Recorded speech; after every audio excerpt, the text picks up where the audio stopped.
Chapitre 6. Devant la barrière blanche aux piliers de briques, la famille et les domestiques attendaient. La chaise de poste s'arrêta et les embrassades furent longues. Petite mère pleurait. Jeanne, attendrie, essuya 2 larmes. Père, nerveux, allait et venait.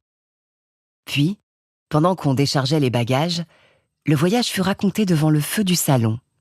Les paroles abondantes coulaient des lèvres de Jeanne. Et tout fut dit, tout, en une demi-heure. Sauf peut-être quelques petits détails oubliés dans ce récit rapide. Puis la jeune femme alla défaire ses paquets. Rosalie, tout émue aussi, l'aidait. Quand ce fut fini, quand le linge, les robes, les objets de toilette eurent été mis en place, la petite bonne quitta sa maîtresse et Jeanne, un peu lasse, s'assit. Elle se demanda ce qu'elle allait faire maintenant, cherchant une occupation pour son esprit, une besogne pour ses mains.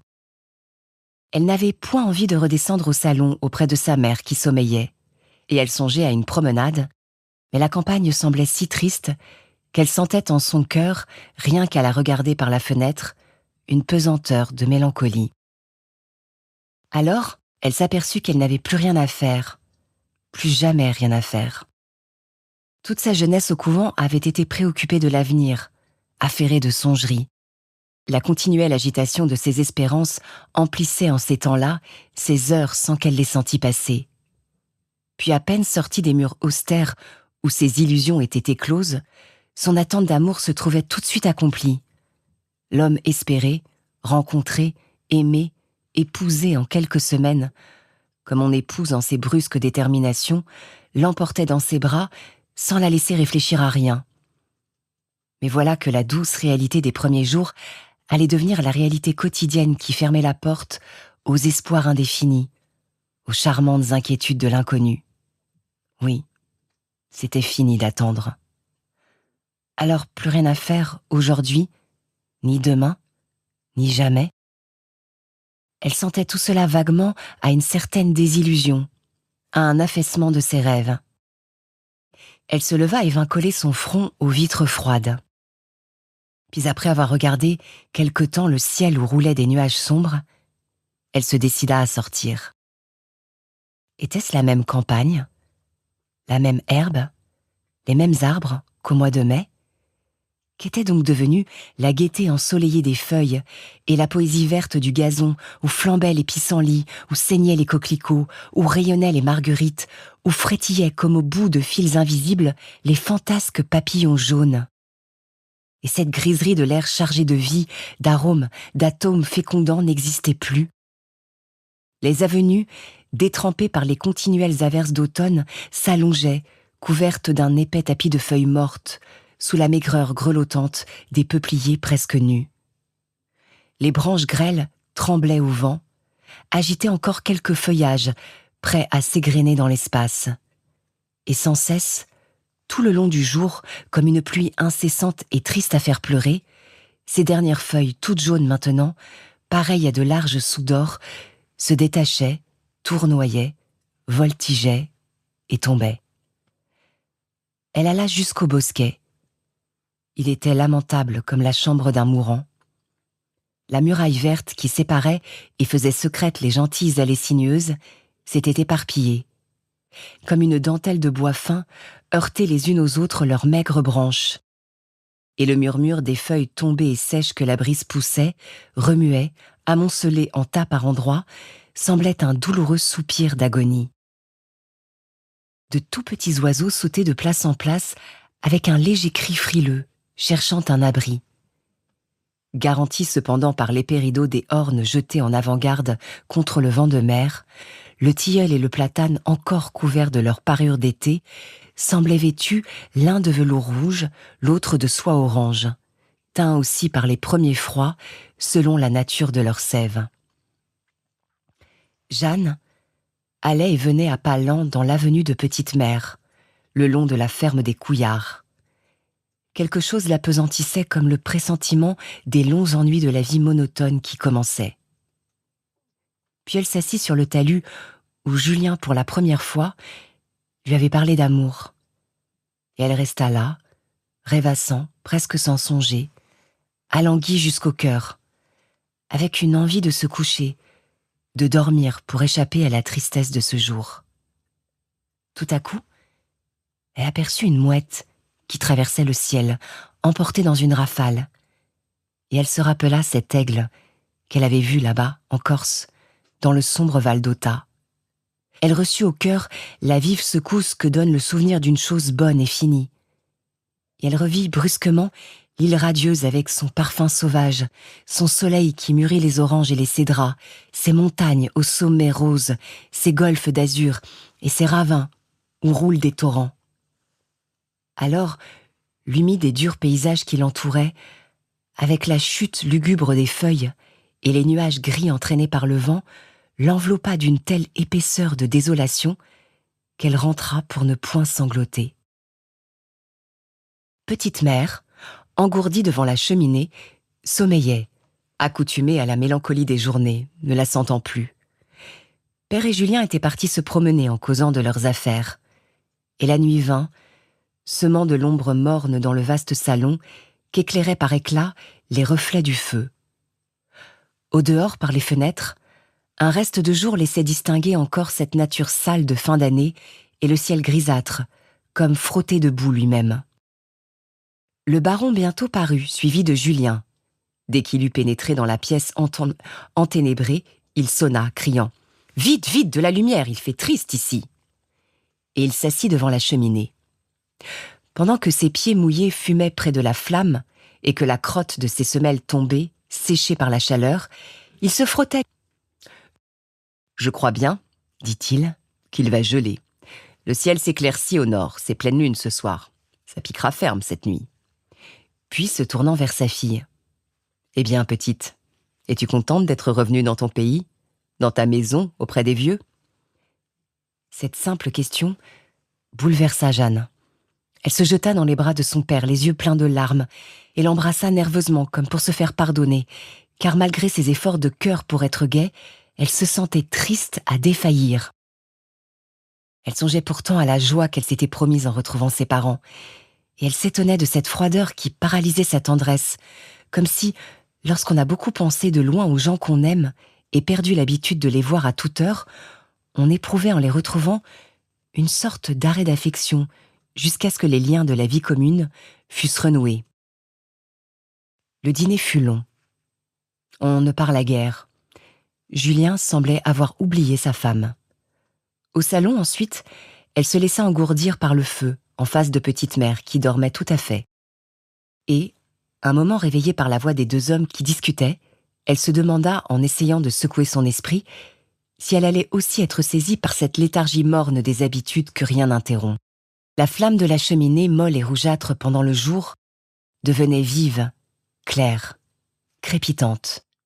Elle jetait de grandes lueurs subites sur les tapisseries ternies des fauteuils, sur le renard et la cigogne, sur le héron mélancolique, sur la cigale et la fourmi. Le baron se rapprocha, souriant et tendant ses doigts ouverts au tison vif.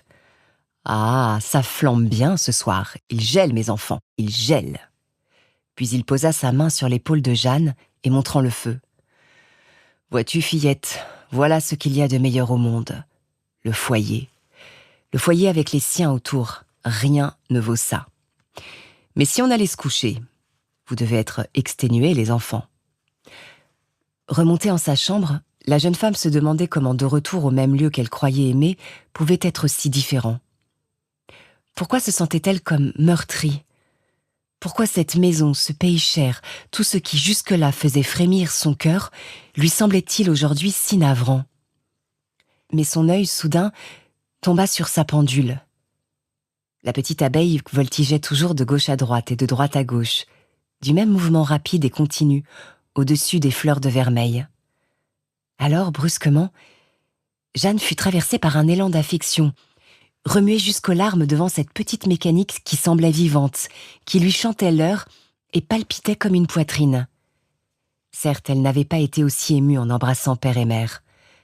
Le cœur a des mystères qu'aucun raisonnement ne pénètre. Pour la première fois depuis son mariage, elle était seule en son lit, Julien, sous prétexte de fatigue, ayant pris une autre chambre. Il était convenu d'ailleurs que chacun aurait la sienne. Elle fut longtemps à s'endormir. Étonnée de ne plus sentir un corps contre le sien, déshabituée du sommeil solitaire et troublée par le vent hargneux du nord qui s'acharnait contre le toit. Elle fut réveillée au matin par une grande lueur qui teignait son lit de sang, et ses carreaux tout barbouillés de givre étaient rouges comme si l'horizon entier brûlait. S'enveloppant d'un grand peignoir, elle courut à sa fenêtre et l'ouvrit. Une brise glacée, saine et piquante, s'engouffra dans sa chambre, lui cinglant la peau d'un froid aigu qui fit pleurer ses yeux. Et au milieu d'un ciel empourpré, un gros soleil, rutilant et bouffi comme une figure d'ivrogne, apparaissait derrière les arbres. La terre, couverte de gelée blanche, dure et sèche à présent, sonnait sous les pieds des gens de ferme. En cette seule nuit, toutes les branches encore garnies des peupliers s'étaient dépouillées, et derrière la lande apparaissait la grande ligne verdâtre des flots, tout parsemés de traînées blanches. Le platane et le tilleul se dévêtaient rapidement sous les rafales. À chaque passage de la brise glacée, des tourbillons de feuilles détachées par la brusque gelée s'éparpillaient dans le vent comme un envolement d'oiseaux. Jeanne s'habilla, sortit, et pour faire quelque chose, alla voir les fermiers. Les Martin levèrent les bras, et la maîtresse l'embrassa sur les joues, puis on la contraignit à boire un petit verre de noyau. Et elle se rendit à l'autre ferme. Les Couillard levèrent les bras, la maîtresse la bécota sur les oreilles, et il fallut avaler un petit verre de cassis. Après quoi, elle rentra déjeuner. Et la journée s'écoula comme celle de la veille, froide, au lieu d'être humide. Et les autres jours de la semaine ressemblèrent à ces deux-là, et toutes les semaines du mois ressemblèrent à la première. Peu à peu cependant, son regret des contrées lointaines s'affaiblit. L'habitude mettait sur sa vie une couche de résignation, pareille au revêtement de calcaire que certaines eaux déposent sur les objets. Et une sorte d'intérêt pour les 1000 choses insignifiantes de l'existence quotidienne, un souci des simples et médiocres occupations régulières, renaquit en son cœur. En elle se développait une espèce de mélancolie méditante, un vague désenchantement de vivre. Que lui eût-il fallu? Que désirait-elle? Elle ne le savait pas. Aucun besoin mondain ne la possédait, aucune soif de plaisir, aucun élan même vers les joies possibles. Lesquelles d'ailleurs? Ainsi que les vieux fauteuils du salon ternis par le temps, tout se décolorait doucement à ses yeux, tout s'effaçait, prenait une nuance pâle et morne. Ses relations avec Julien avaient changé complètement. Il semblait tout autre depuis le retour de leur voyage de noces, comme un acteur qui a fini son rôle et reprend sa figure ordinaire. C'est à peine s'il s'occupait d'elle, s'il lui parlait même. Toute trace d'amour avait subitement disparu, et les nuits étaient rares où il pénétrait dans sa chambre. Il avait pris la direction de la fortune et de la maison, révisait les baux, harcelait les paysans, diminuait les dépenses, et ayant revêtu lui-même des allures de fermier gentilhomme, il avait perdu son vernis et son élégance de fiancé. Il ne quittait plus, bien qu'il fût tigré de taches, un vieil habit de chasse en velours, garni de boutons de cuivre, retrouvé dans sa garde-robe de jeune homme. Et envahi par la négligence des gens qui n'ont plus besoin de plaire, il avait cessé de se raser, de sorte que sa barbe longue, mal coupée, l'enlaidissait incroyablement. Ses mains n'étaient plus soignées, et il buvait, après chaque repas, 4 ou 5 petits verres de cognac. Jeanne ayant essayé de lui faire quelques tendres reproches, il lui avait répondu si brusquement « Tu vas me laisser tranquille, n'est-ce pas ?» qu'elle ne se hasarda plus à lui donner des conseils. Elle avait pris son parti de ces changements d'une façon qui l'étonnait elle-même. Il était devenu un étranger pour elle, un étranger dont l'âme et le cœur lui restaient fermés.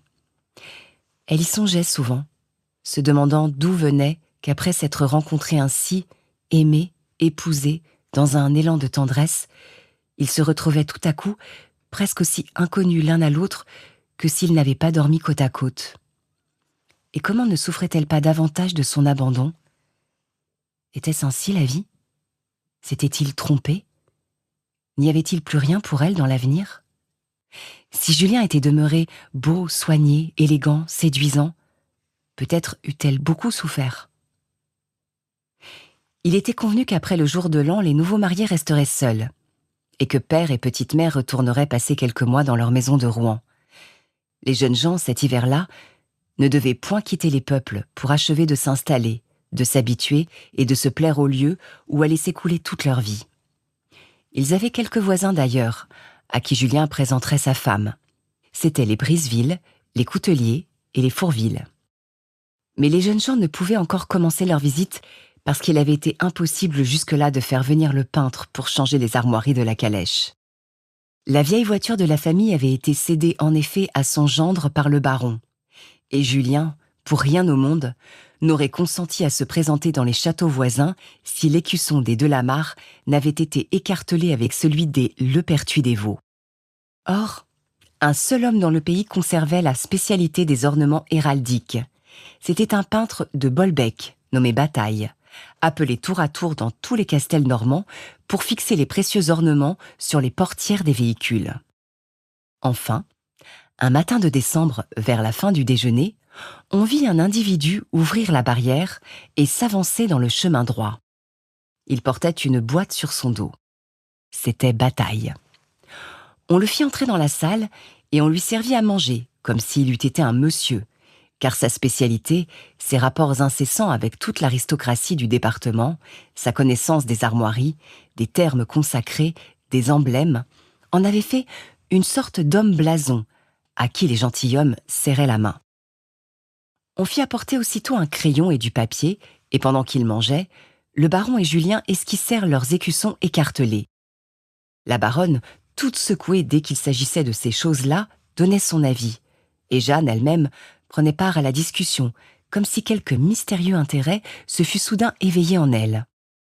Bataille, tout en déjeunant, indiquait son opinion, prenait parfois le crayon, traçait un projet, citait des exemples, décrivait toutes les voitures seigneuriales de la contrée, semblait apporter avec lui, dans son esprit, dans sa voix même, une sorte d'atmosphère de noblesse. C'était un petit homme à cheveux gris et ras, aux mains souillées de couleur, et qui sentait l'essence. Il avait eu autrefois, disait-on, une vilaine affaire de mœurs, mais la considération générale de toutes les familles titrées avait depuis longtemps effacé cette tâche. Dès qu'il eut fini son café, on le conduisit sous la remise, et on enleva la toile cirée qui recouvrait la voiture. Bataille l'examina, puis il se prononça gravement sur les dimensions qu'il croyait nécessaire de donner à son dessin. Et après un nouvel échange d'idées, il se mit à la besogne. Malgré le froid, la baronne fit apporter un siège afin de le regarder travailler. Puis elle demanda une chaufferette pour ses pieds qui se glaçaient, et elle se mit tranquillement à causer avec le peintre, l'interrogeant sur des alliances qu'elle ignorait, sur les morts et les naissances nouvelles, complétant par ses renseignements l'arbre des généalogies qu'elle portait en sa mémoire. Julien était demeuré près de sa belle-mère, à cheval sur une chaise. Il fumait sa pipe, crachait par terre, écoutait, et suivait de l'œil la mise en couleur de sa noblesse. Bientôt, le père Simon, qui se rendait au potager avec sa bêche sur l'épaule, s'arrêta lui-même pour considérer le travail. Et l'arrivée de Bataille ayant pénétré dans les deux fermes, les deux fermières ne tardèrent point à se présenter. Elles s'extasiaient debout aux deux côtés de la baronne, répétant « Faut de l'adresse tout de même pour fignoler ces machines-là ». Les écussons des deux portières ne purent être terminés que le lendemain, vers 11 heures. Tout le monde aussitôt fut présent, et on tira la calèche dehors pour mieux juger. C'était parfait. On complimenta Bataille, qui repartit avec sa boîte accrochée au dos.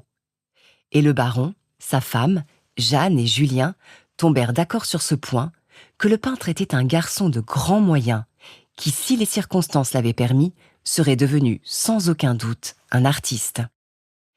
Mais par mesure d'économie, Julien avait accompli des réformes qui nécessitaient des modifications nouvelles. Le vieux cocher était devenu jardinier, le vicomte se chargeant de conduire lui-même et ayant vendu les carrossiers pour n'avoir plus à payer leur nourriture. Puis comme il fallait quelqu'un pour tenir les bêtes quand les maîtres seraient descendus, il avait fait un petit domestique d'un jeune vacher nommé Marius. Enfin, pour se procurer des chevaux, il introduisit dans le bail des Couillards et des Martin une clause spéciale contraignant les deux fermiers à fournir chacun un cheval un jour chaque mois à la date fixée par lui, moyennant quoi il demeurait dispensé des redevances de volailles. Donc les Couillards ayant amené une grande rosse à poils jaunes et les Martin un petit animal blanc à poils longs, les deux bêtes furent attelées côte à côte, et Marius, noyé dans une ancienne livrée du père Simon, amena devant le perron du château cet équipage.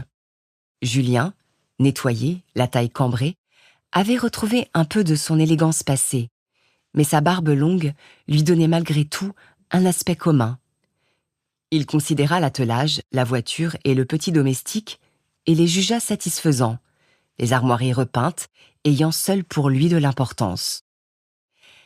La baronne, descendue de sa chambre au bras de son mari, monta avec peine et s'assit, le dos soutenu par des coussins. Jeanne, à son tour, parut. Elle rit d'abord de l'accouplement des chevaux.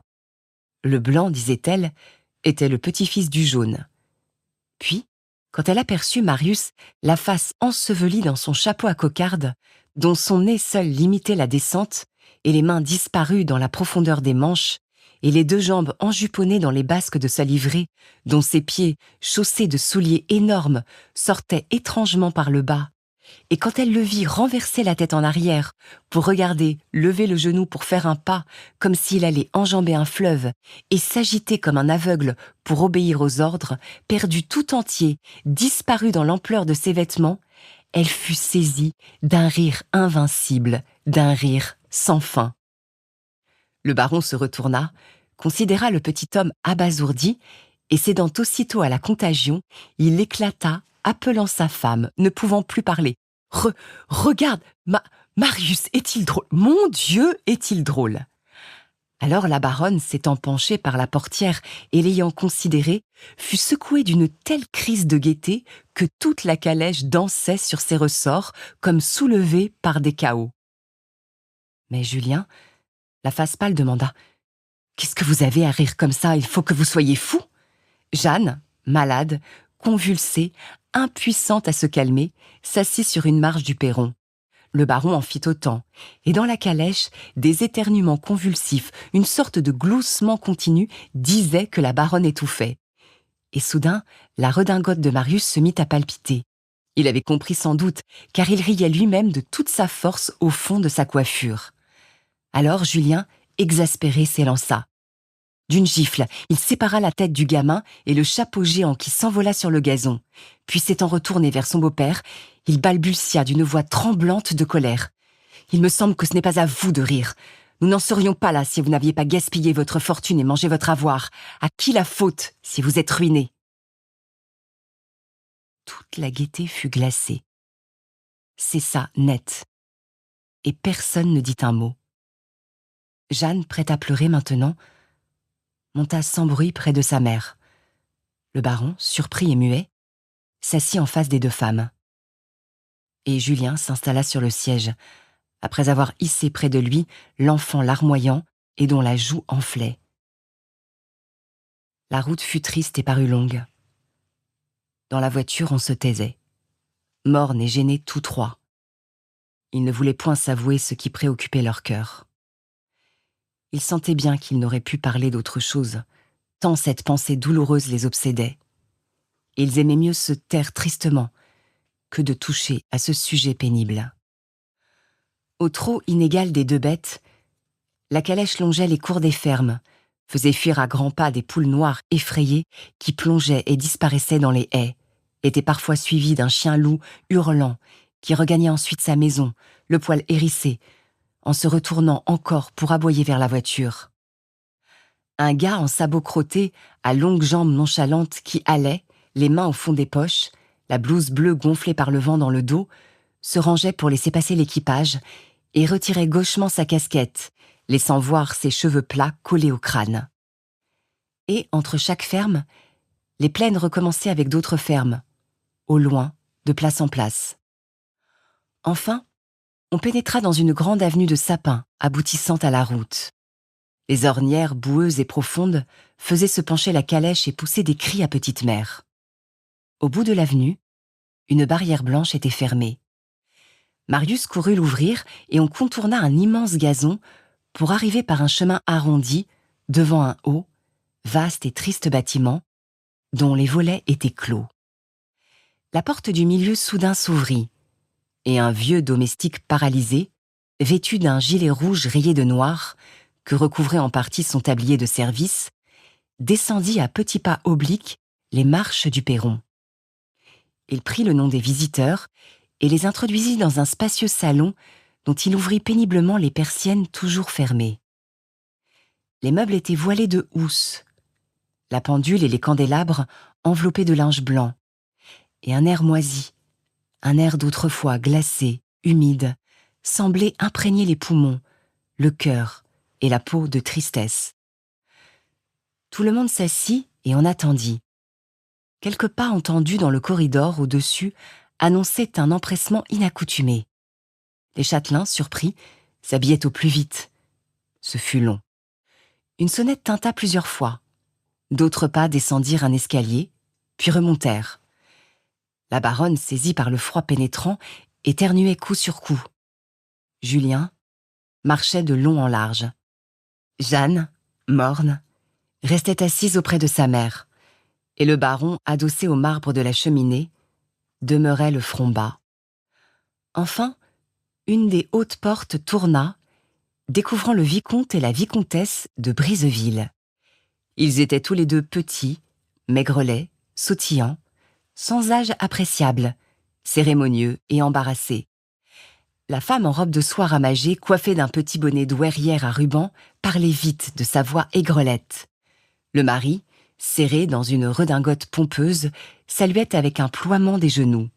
Son nez, ses yeux, ses dents déchaussées, ses cheveux qu'on aurait dit enduits de cire et son beau vêtement d'apparat luisaient comme luisent les choses dont on prend grand soin. Après les premiers compliments de bienvenue et les politesses de voisinage, personne ne trouva plus rien à dire. Alors on se félicita de part et d'autre, sans raison. On continuerait, espérait-on, des deux côtés, ces excellentes relations. C'était une ressource de se voir quand on habitait toute l'année la campagne. Et l'atmosphère glaciale du salon pénétrait les os, enrouait les gorges. La baronne toussait maintenant sans avoir cessé tout à fait d'éternuer. Alors le baron donna le signal du départ. Les Briseville insistèrent. « Comment ? Si vite ? Restez donc encore un peu. » Mais Jeanne s'était levée malgré les signes de Julien, qui trouvait trop courte la visite. On voulut sonner le domestique pour faire avancer la voiture. La sonnette ne marchait plus. Le maître du logis se précipita, puis vint annoncer qu'on avait mis les chevaux à l'écurie. Il fallut attendre. Chacun cherchait une phrase, un mot à dire. On parla de l'hiver pluvieux. Jeanne, avec d'involontaires frissons d'angoisse, demanda ce que pouvaient faire leurs hôtes tous deux seuls toute l'année.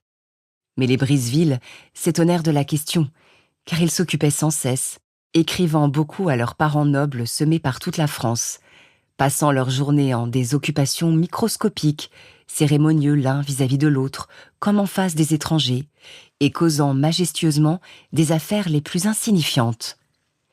Et sous le haut plafond noirci du vaste salon inhabité, tout empaqueté en des linges, l'homme et la femme si petits, si propres, si corrects, semblaient à Jeanne des conserves de noblesse.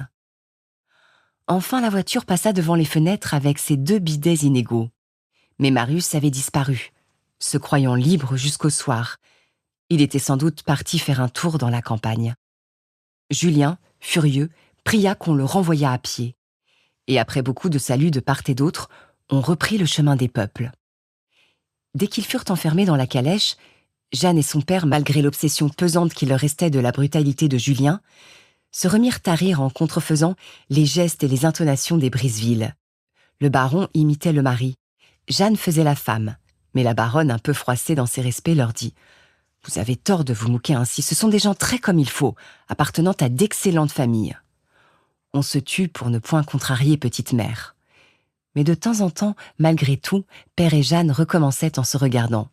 Ils saluaient avec cérémonie et d'un ton solennel. « Votre château des peuples doit être bien froid, madame, avec ce grand vent de mer qui le visite tout le jour. » Elle prenait un air pincé et minaudant, avec un petit frétillement de la tête pareil à celui d'un canard qui se baigne.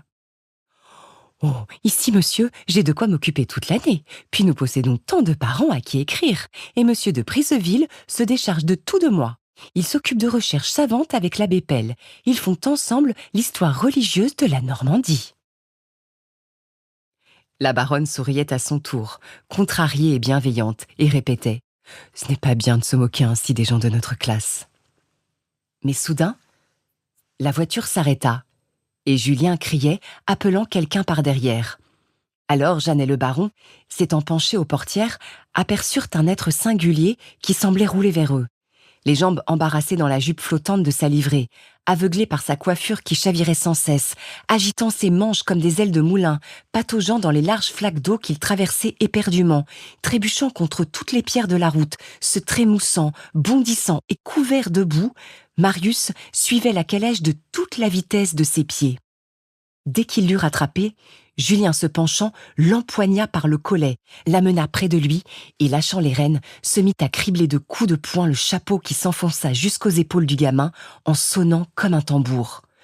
Le gars hurlait là-dedans, essayait de fuir, de sauter du siège, tandis que son maître, le maintenant d'une main, frappait toujours avec l'autre. Jeanne, éperdue, balbutiait « Père, oh père !» Et la baronne, soulevée d'indignation, serrait le bras de son mari. « Mais empêchez-le donc, Jacques !» Alors brusquement, le baron abaissa la vitre de devant et, attrapant la manche de son gendre, lui jeta d'une voix frémissante « Avez-vous bientôt fini de frapper cet enfant ?» Julien, stupéfait, se retourna. « Vous ne voyez donc pas dans quel état le bougre a mis sa livrée ?» Mais le baron, la tête sortie entre les deux, « Et que m'importe, on n'est pas brutal à ce point. » Julien se fâchait de nouveau. « Laissez-moi tranquille, s'il vous plaît, cela ne vous regarde pas. » Et il levait encore la main. Mais son beau-père la saisit brusquement et la baissa avec tant de force qu'il la heurta contre le bois du siège. Et il cria si violemment « Si vous ne cessez pas, je descends et je saurai bien vous arrêter, moi !» que le vicomte se calma soudain. Et haussant les épaules sans répondre, il fouetta les bêtes qui partirent au grand trot. Les deux femmes, livides, ne remuaient point, et on entendait distinctement les coups pesants du cœur de la baronne. Au dîner, Julien fut plus charmant que de coutume, comme si rien ne s'était passé. Jeanne, son père et madame Adélaïde, qui oubliaient vite en leur sereine bienveillance, attendris de le voir aimable, se laissaient aller à la gaieté avec la sensation de bien-être des convalescents. Et comme Jeanne reparlait des Briseville, son mari lui-même plaisanta, mais il ajouta bien vite « C'est égal, ils ont grand air. » On ne fit point d'autres visites, chacun craignant de raviver la question Marius. Il fut seulement décidé qu'on enverrait aux voisins des cartes au jour de l'an et qu'on attendrait pour aller les voir les premiers jours tièdes du printemps prochain. La Noël vint. On eut à dîner le curé, le maire et sa femme. On les invita de nouveau pour le jour de l'an. Ce furent les seules distractions qui rompirent le monotone enchaînement des jours. Père et petite-mère devaient quitter les peuples le 9 janvier. Jeanne les voulait retenir, mais Julien ne s'y prêtait guère, et le baron, devant la froideur grandissante de son gendre, fit venir de Rouen une chaise de poste. La veille de leur départ, les paquets étant finis, comme il faisait une claire gelée, Jeanne et son père se résolurent à descendre jusqu'à Yport, où ils n'avaient point été depuis le retour de Corse. Ils traversèrent le bois qu'elle avait parcouru le jour de son mariage, toute mêlée à celui dont elle devenait pour toujours la compagne. Le bois, où elle avait reçu sa première caresse, tressaillie du premier frisson, pressentit cet amour sensuel qu'elle ne devait connaître enfin que dans le vallon sauvage d'Ota, auprès de la source où ils avaient bu, mêlant leurs baisers à l'eau. Plus de feuilles, plus d'herbes grimpantes, rien que le bruit des branches, et cette rumeur sèche qu'ont en hiver les taillis dépouillés. Ils entrèrent dans le petit village.